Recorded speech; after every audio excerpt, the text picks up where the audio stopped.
amazing stuff for you today. I am thrilled. But I'm not going to waste your time with my jabber. We're going to start off with an awesome panel about combat robotics with the Battlebots teams. The one and only, you know him, Peter Abrahamson is going to be moderating. They're going to come out here and get set up now. Peter, if you can make your way out here, please, with the teams. All right, they can't hear me, so we're going to get them out here in just a second. For now, while we wait for Peter to get out here, we're going to talk to Gary. Gary, you want to tell us a secret about Peter? Oh, okay, all right. Here you go. You're going to have a better time interviewing Gary. All right, I'll try. I'll see you after. All right, thanks, Caleb. Hey all, I'm Peter Abrahamson. I'm also known as the Bot Whisperer on the TV show Battlebots. And we're going to have a great conversation today with a lot of people involved in robot combat. Not just Battlebots, not just NHRL, but a lot of other things. So I want to start that off with bringing out the NHRL CEO, Kelly Biederman.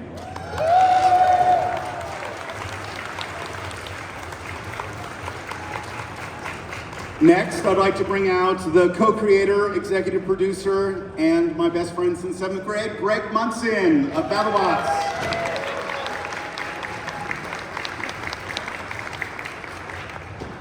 The creator and builder of the BattleBot Malice, Bunny Lau.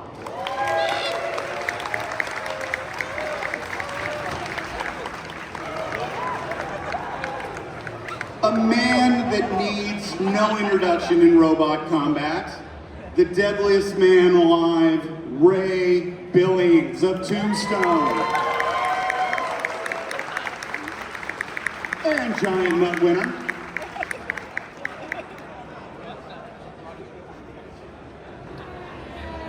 The evil henchman of NHRL, Sam Hansen.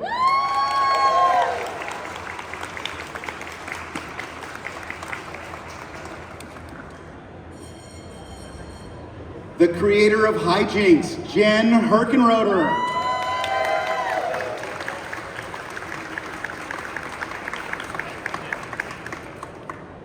The best dressed man in robot combat, the creator of Hypershock, Will Bales. If only I could wear shoes like him. The mad genius, the creator of Tantrum, the creator of the epically technical phenomenal blip, Aaron Hill.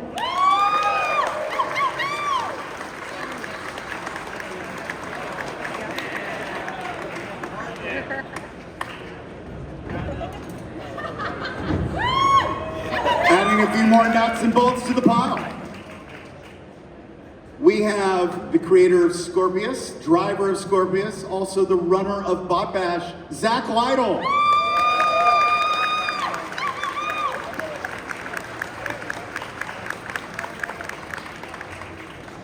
And to finish out our panel, we've got the tallest man in robot combat, also works at Destructathon as the lead repair engineer for Battlebots, Bradley Hanstead, builder of Triton.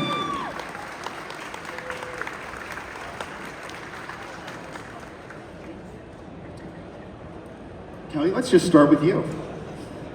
So, NHRL is arguably the best 3 to 30 pound robot combat event you could go to. Like, it is amazingly well put together and professional.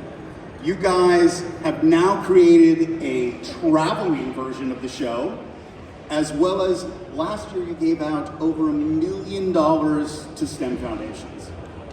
What does NHRL have planned for the future? Thanks so much. Thanks, Pete. I mean, we're just so grateful for everybody's support of NHRL and our growth. It's just been a really amazing journey so far. We have so much in store for the robot community and for the wider STEM community. We have always had a goal of accessibility and bringing more accessibility into the sport, lowering barriers to entry, and I think that, you know, initiatives like our charitable giving help with that, but there's so much more that we're able to do and looking forward to do.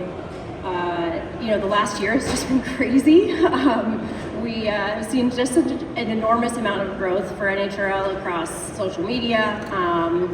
Our we're on track to have over 1 billion views of our content this year, which is just an enormous achievement. We are bursting at the seams in Norwalk, Connecticut, so we are taking it national. And that's really exciting. What that will mean is, going from having 7 events a year, we'll have more events in more places. So we will not limit ourselves to 7, not limit ourselves to, the same kinds of events. I think you're going to see a lot more different kind of activations from NHRL, which we're really excited about. And our goal is big. Our goal is in the next few years to bring 25,000 builders into robot combat. So you guys could be some of those builders. Yes, you can. You should be some of those builders if you're not already. We have an amazing community. We're just really looking forward to bringing more and more people into this sport, and there's a lot of initiatives that we have to do that. We're launching an academy, so that'll come out this fall, and that will give many more people the opportunity to get engaged in the sport, get mentors, and our community members are chomping at the bit to be able to mentor new builders. So we're really excited to create that program. And our wider goal at Havoc is not to stop there, but we really believe that we're creating a new category of sports.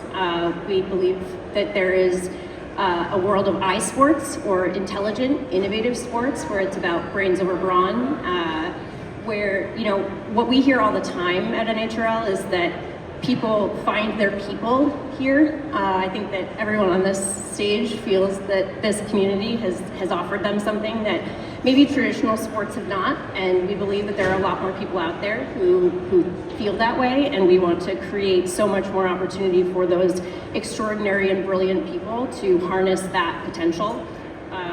And that's what iSports is about. It's about finding world changers and giving them a place to come and do that. So we're really excited. There's just so much potential beyond just robot combat and what we're doing at NHRL today. So a lot there. Awesome. Thank you very much. And on that same topic, Zach, I want to talk to you actually, because I know out there are a few people going, my kid watches Battlebots or NHRL and really loves robot combat. How do I get them involved? We know NHRL has lots of things open, but you do too. So I've been working with kids, getting them into STEM and robotics for the last 10 years. I have my own company, Bot Bash Parties, which does children's birthday parties with robots, where they get to drive a robot and feel the excitement of it. And once they feel that, they have to build their own. And I always recommend to parents to go get a FingerTech robotics starter kit. And there's so many kits out there now, and if you are older getting into this, look into some of the new Beetle kits. I know Bunny's making a kit. I know there's a whole ton of kits coming out of NRHL. Sorry. But it's get a kit, get to a competition. I spent 4 years getting an associate's degree from the local junior college before I went to my first event. And although I appreciated the degree, I learned so much more at the event. So go to robotcombat.com, find the builders database, find local tournaments, and just get down there. And one of the biggest things is you're gonna get your first robot wrecked. That's literally the initiation to the club. Don't make a masterpiece, just make something that passes safety. Get down there, get it trashed, and then you get to talk to the other builders and find out the secrets, the techniques, the right way to build robots, the wrong way to build robots. And it's really an amazing community, and once you get plugged into it, the whole world just opens up to you. Thank you, Zach. Bunny, so you've been building robots for quite a while now, but you've just recently, in the past couple of years, started to sort of branch tangentially to that building robots by merchandising. The amount of merch you have brought along with Malice and the help you've given to a lot of other teams with merchandising, is it funding Malice? Are you making it up?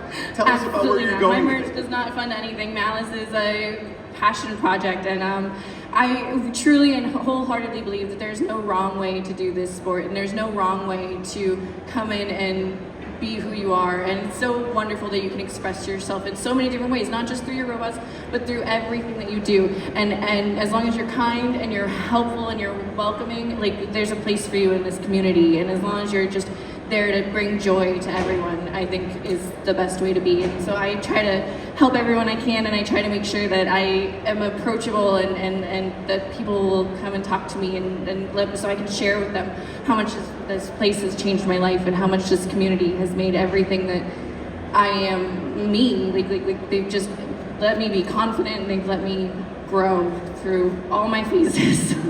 I've been doing this 21 years, so I was a baby when I started. Basically letting everybody share within Malice by giving them a small piece of Malice or a piece of jewelry. Everyone needs a little malice in their life.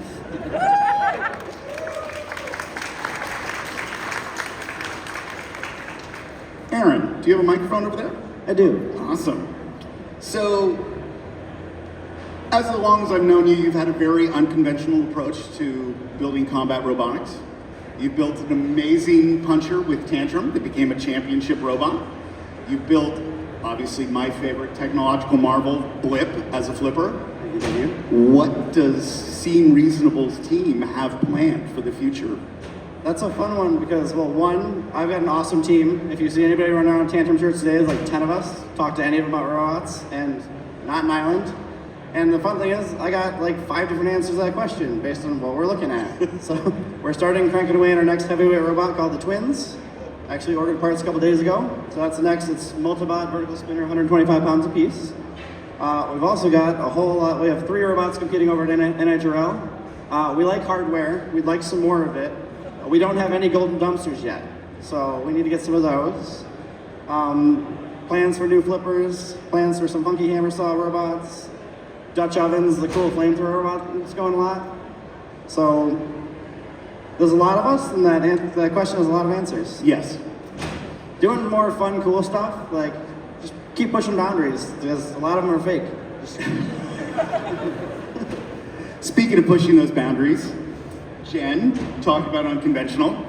You have a fine arts degree, and yet now you are a flight test engineer. Yeah. You've done robot combat, you've done Power Wheels racing, you've done motorsport. Like, how did this path happen? Well, I was trying to think of like, how could I condense this story into like 3 minutes, and there's no way. Because like, the truth is I went from a homeless teenager to being a person who builds electric aircraft for money and races cars for fun and builds robots to hang out with my friends. And like, I cannot tell you that story in 3 minutes, it's a lot.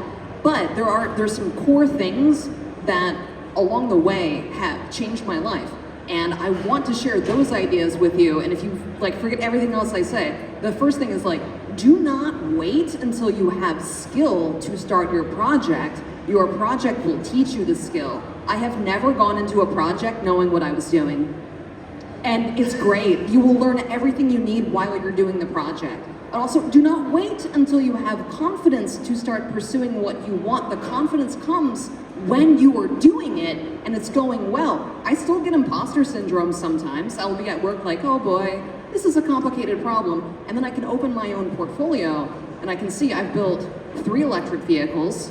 One was a world champion. I raced against that guy and I beat him, so he got that, but I got a racing championship. I also have a racing championship. He did the next year. He did. But yeah, I've built 3 electric vehicles. I've built 4 aircraft. I've built kinetic sculptures. I've been working in architecture. I have this undeniable list of successful projects. Whenever I feel bad about my skill, I look, no, I'm fine. I did all of that. And then I can build on that. And then I go apply for jobs I'm not qualified for, and I get them because I know I can do the work. So like, that's what I want you to take away from this. Like, do the thing. Build the skill as you go. Develop the confidence in time, and it will work. Like, it will work out for you, I promise. Awesome, thank you. Greg, Mr. Munson. Yes, sir. You have 7 successful seasons of Battlebots under your belt. Do you have any plans for the future? I'm taking a break. Okay. I'll join you. We're retiring together, right? Yes, exactly. Battlebots has a lot of exciting things to announce, but before I announce anything, I just want to thank all the robot builders, because the sport is it's not Battlebots, it's not a TV show, it's not any one league or anything like that. It is these guys who break their butts building these bots to entertain all of us and teach kids about STEM engineering and inspire us all. So thank you guys, really appreciate it. That said, there is more TV coming. We have Battlebots Champions, which we shot back in October, but Discovery is holding on to it, so that should be coming out at some time soon, hopefully this year. Obviously, we're going to be shooting World Championship 8, hopefully early next year. We are excited to announce that we now, Battlebots has been one of these things where we have to set up the arena. It takes forever. It's this thing that fits in 37 trucks. It takes a week to set it up, and then we tear it all down and bring it to Vallejo and fix it. Now we have a permanent facility in Las Vegas, so it's set up all the time. So we are now doing two things. One, we have a nightly live show in Las Vegas called Battlebots Destructathon. And basically we have a bunch of show bots. Like Will built 5 Hypershocks, the Vasquez's built 5 Whip Flashes, there's Witch Doctors, there's like 12 of these. Bradley's working there. Don't forget. Malice is there, thank you. And they fight every night. The rest of us didn't. They fight every night for the thrill and excitement of a live Vegas crowd. So if you're ever in Vegas, just come by Destructathon. We do 5 shows a week. Check it out. It's a lot of fun. What I'm most excited about the Destructathon is every weekend we have a thing called Proving Ground, which is where anybody who wants to build a 250-pound robot can come to Vegas, fight it, and show it off. And if it's awesome, it might get into the Battlebots TV show. But better than that, you're getting your feet wet into the sport of robot combat. You're testing out new things. You're showing how awesome your robot is. Aaron's going to bring the twins out there in September. Who you're fighting again, I forget. Currently Fireball. Fireball. Which is also a tiny version of over at NHL right now. Yeah, and a lot of these things start at NHRL and they scale up to the 250-pound class. So if you're into that, do that. So hope you all can come out to Vegas and check out the live destruction happening there. We're not sawing people in half, we're sawing robots in half.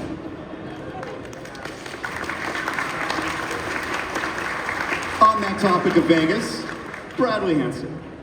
I've known you since you were competing at Zod's Bots back in, I don't know, what was that, 20 years ago?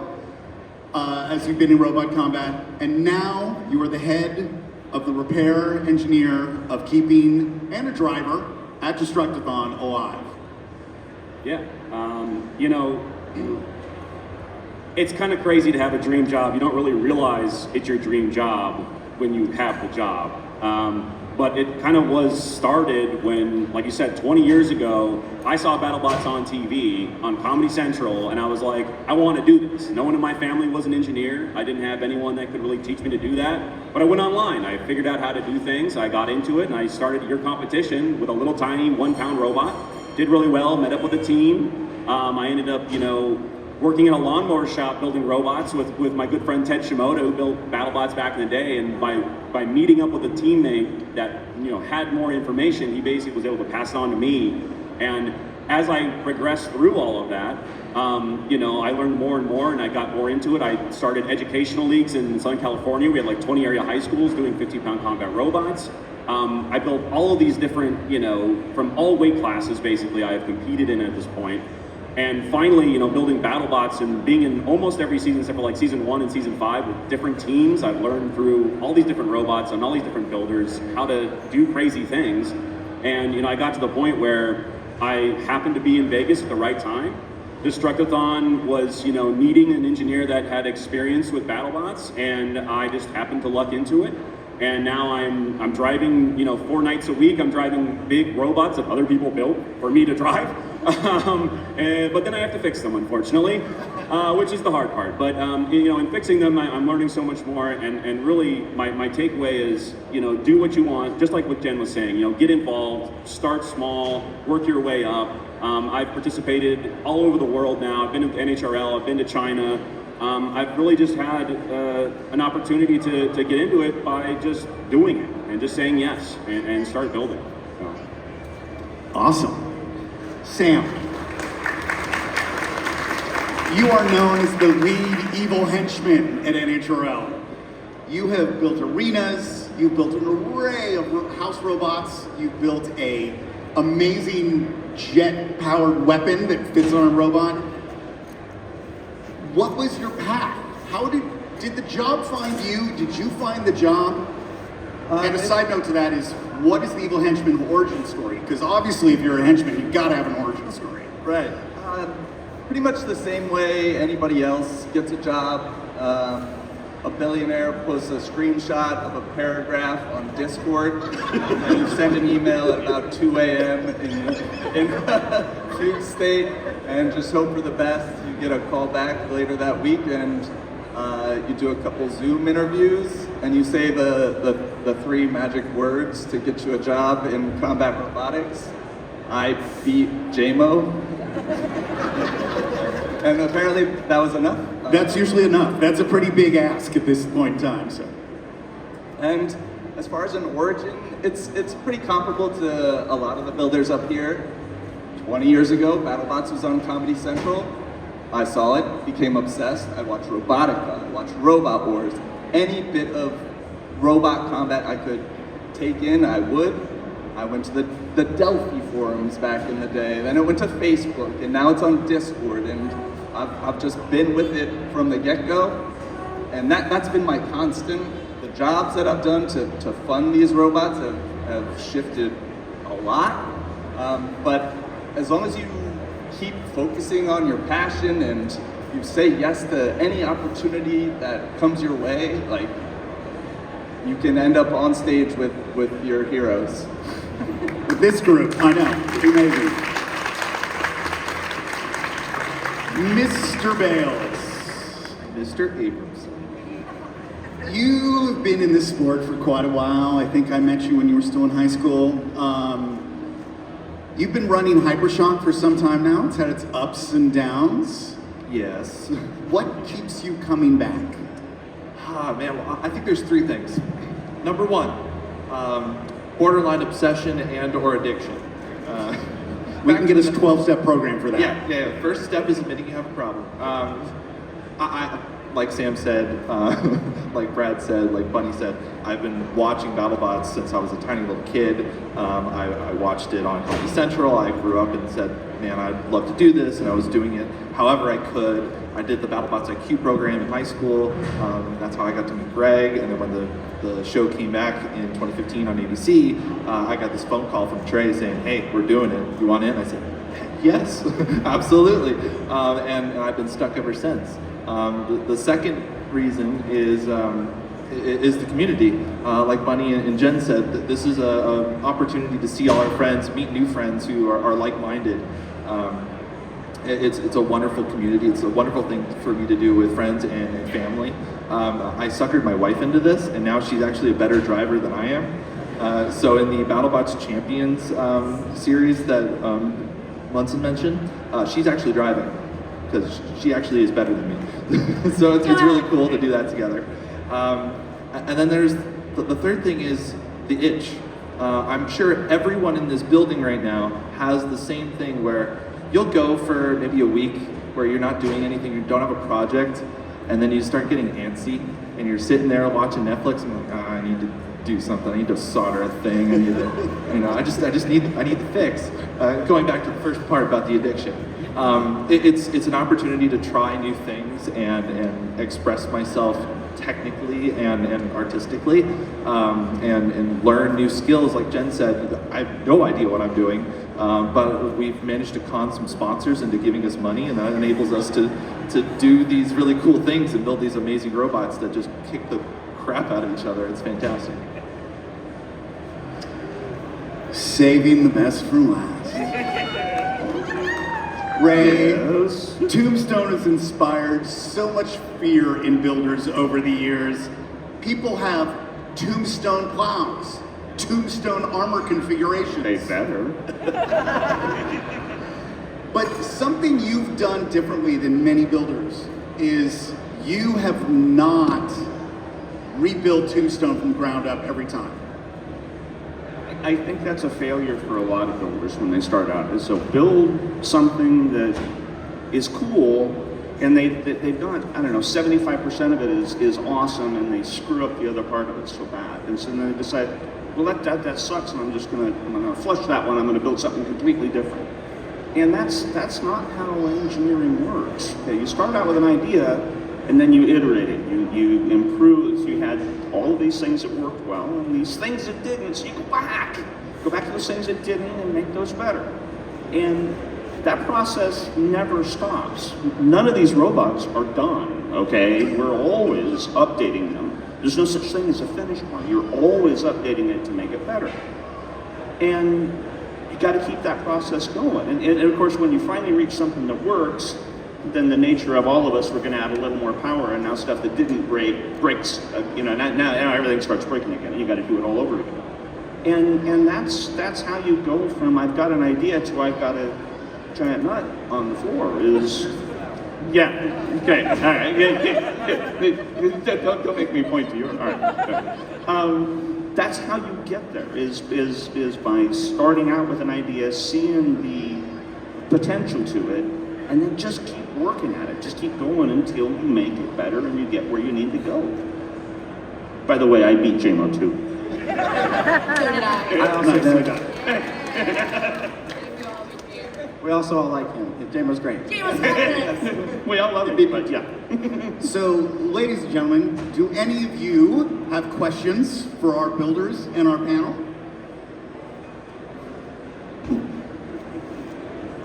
Sir? Oh, thank you. There seems to be no floor on the price of drones, so what's next for combat in the air? Ooh, drone combat. I'm just saying, drones are amazing. They took out my robot. I think I'm the only robot that's actually been taken out by a drone. I think Will needs to talk about drones. Oh no, you have to. Yeah, I'm just gonna buy a longer rake. So who saw the rake? All right, so for those of you who haven't seen the rake fight, back in season 2, they allowed drones, and they said, okay, you're gonna have 10-pound drones, and you can have some propane on them. We said, that's dumb. That's not gonna be cool. They're gonna fly around, and it'll be neat for a little bit, but what are they gonna do? So we said, we're gonna put a rake on the robot, and we at first were worried that we were gonna look like complete idiots, but we lucked out, and we actually swatted the drone out of the sky. Hyper rake. And I think at that point, that's when we said, oh yeah, drones aren't gonna do a whole lot. So I'd love to be proven wrong, but I'm gonna make a bigger rake. So if you do have questions, the microphone is right over here. If anybody wants to come up and quickly give a question.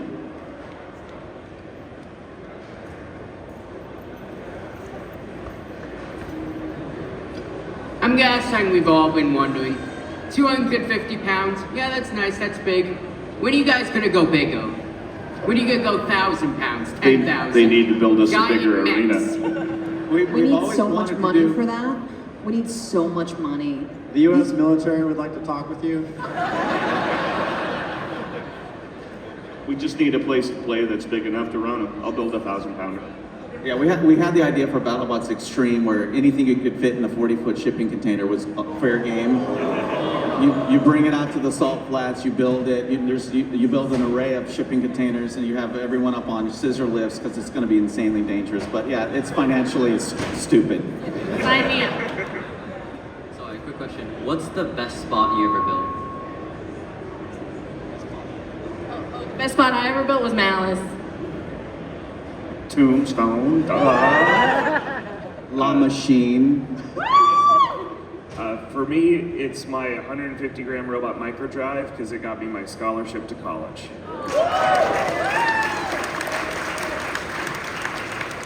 For me, it's a plastic ant, so a 3D printed ant, and it was called Finger Butt. Well, I built a robot called Peepers, and Peepers was a dissector Battlebots toy kit that has survived for 20 years now, and it has peeps glued on top of it, and it is very fearsome. Yes. Can we eat the peeps, or? I 100% after every fight eat a peep. Doesn't matter how dirty the arena is, I eat a peep.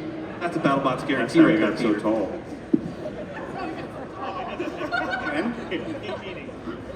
The best and worst robot I ever built was a combat cheeseburger. And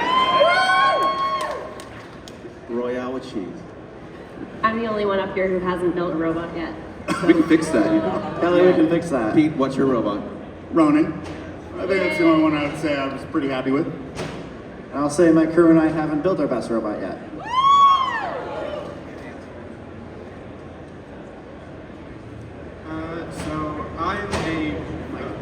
So I'm a relatively new-ish college student looking to get into this arena and also possibly con my school into funding a senior project for going into like the 30-pound-ish range.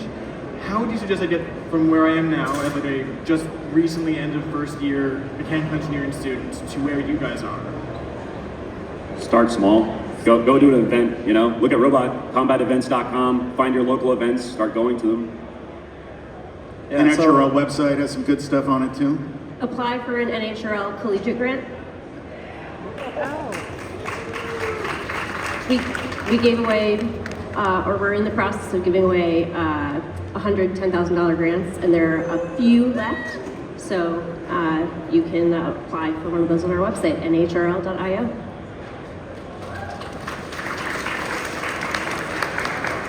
This is obviously a very expensive hobby. This is obviously a very expensive hobby. What are your guys' day jobs, if you still have them? I work at Send. We cut a lot of parts for the robots on stage here and other companies. So we cut parts for everyone. Medical device engineer, seeing a lot of the insides of people with robots. So it's a different scale of things. I'm retired, so at least now at this point, I just use my time to make these parts rather than spend as much. I like being retired, by the way. I currently work as a design engineer at CellLink. We make flexible circuits for electric cars. I'm an evil henchman for a fighting robot league. It really helps out with the robot building. Similarly, I work for Battlebots. Technically, on my resume, it's Giant Nut Productions. And I work for Destructathon, building and driving robots every night. I am a subscale flight test engineer for Archer Aviation, so I build and fly experimental aircraft. All right, she wins. I'm just another medical device engineer.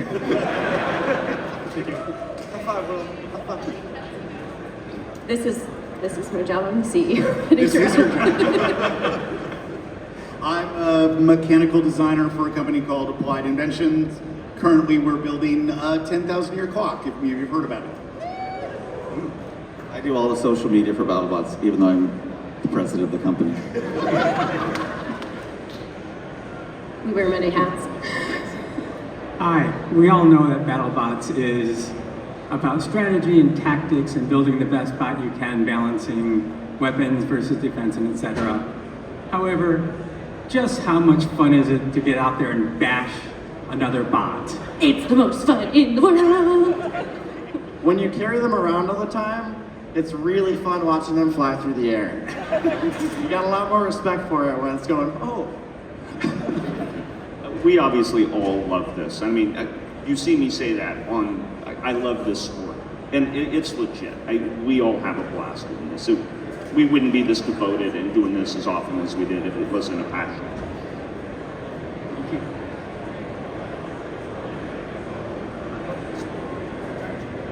So I know Havoc was doing a scrap bin challenge yesterday, and they're going to do another today. What would the interest be of doing that like televised? Like you have a whole bot dash and everyone's all wrecked, and then you give them a time limit and a huge bag of parts, and just get the scrap bots out there and fight. What's the interest in that? This was the first junk drawer challenge that we've ever done. Bunny was participating in that. Sam helped organize it. And you know, I think that one of the most frequent things we talk about when we talk about like in our dreams of what it could look like in the future, a junk drawer, junk yard wars robot show of some ilk. There's so many different ways that it's been talked about. I think it would be super fun. That was such a fun thing to do yesterday, but the first time. My entire garage is a junk drawer, so that's basically what I do every day anyways. Relatable. That was actually so much more fun than I was expecting, and please invite me back to do that again. doing kids parties with robots, that's basically me every Friday night of like, oh my God, it's broken, quick, what's in the drawer to fix it? And so I just felt right at home. Hot glue, and hot glue, and hot glue.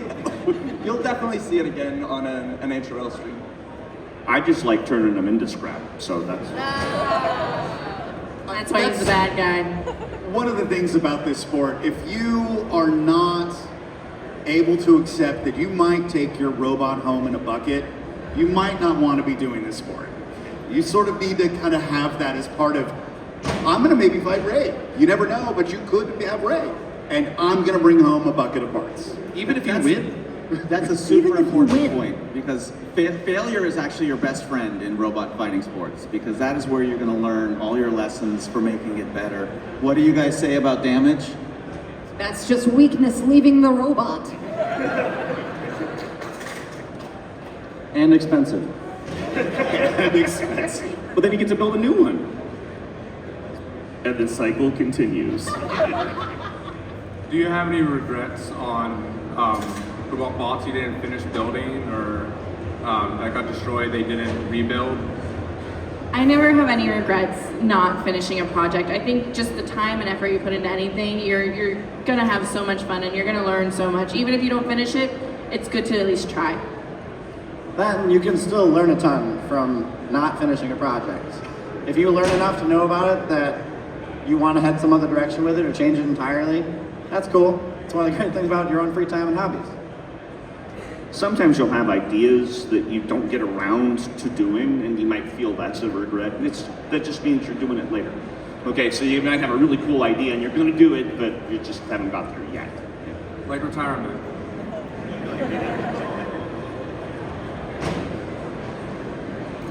Any more?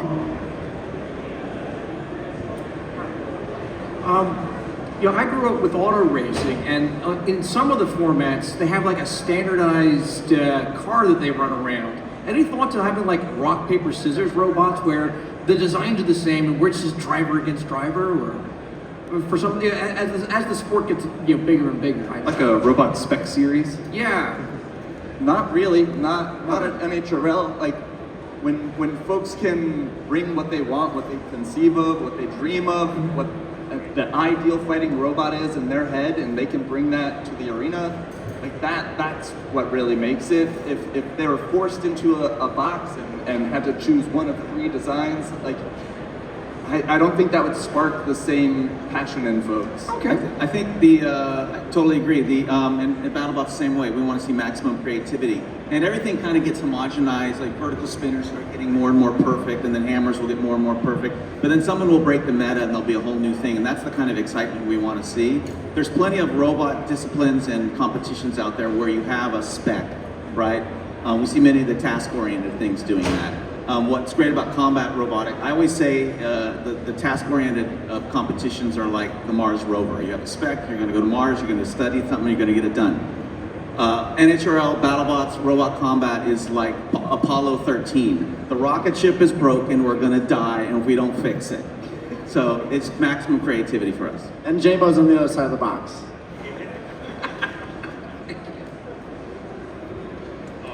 So I know this sounds far-fetched, but do you have any tips for actually making a Battlebots team financially sustainable? Like, I know you've talked a lot about conning your sponsors. Yes. Especially for a team that doesn't really get sponsors because you're like newer. How do you get money? It's hard. Fact of the matter is, it's the biggest challenge of doing Battlebots, and to me, it's the hardest part of the whole thing. I can build robots all day long, talking to sponsors, cold emailing people and say, hi, would you like to pay for my robot that I'm going to go on and destroy on national TV and make you look foolish? It's difficult, but just start talking to people, local businesses who can offer their services, and maybe not writing a check, but they can make some parts for you. Some of the companies like Send has been incredibly generous to the robot combat community, offering discounts on parts so you can make your first robot. Go to an event, you might befriend somebody who has a couple extra parts around that might be willing to give to you, especially on the smaller scales. And then one of the other things is make sure when you start those conversations, you have value to them. Like, so I've had several employers that have sponsored the team, and some teammates still from them. They would like to be associated with a bunch of people who go do this stuff in their free time, because it lets other people see that company name on it, and people start coming to them.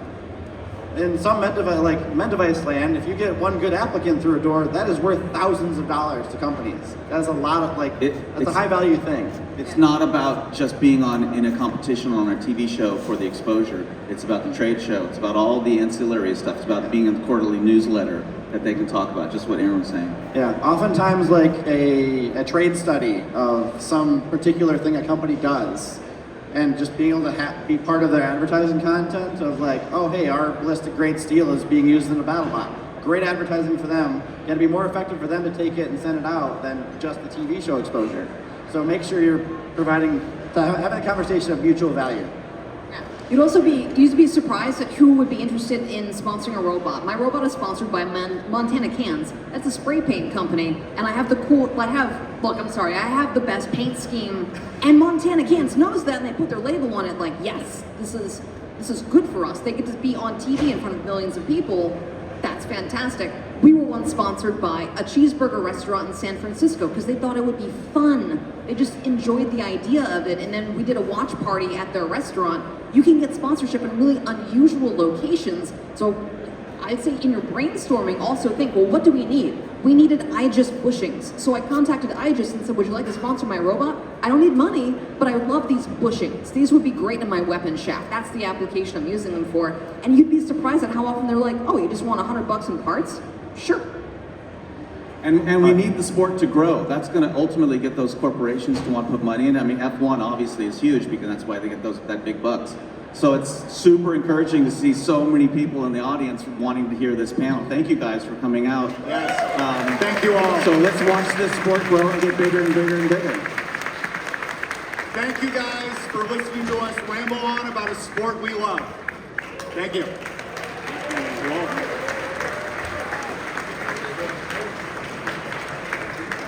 Yeah, you're good. You did an awesome job. Everybody give Peter a round of applause for this moderation. Fantastic. If you guys want to all just give your microphones to the crew, we'll get this set up. So, we got some fun stuff.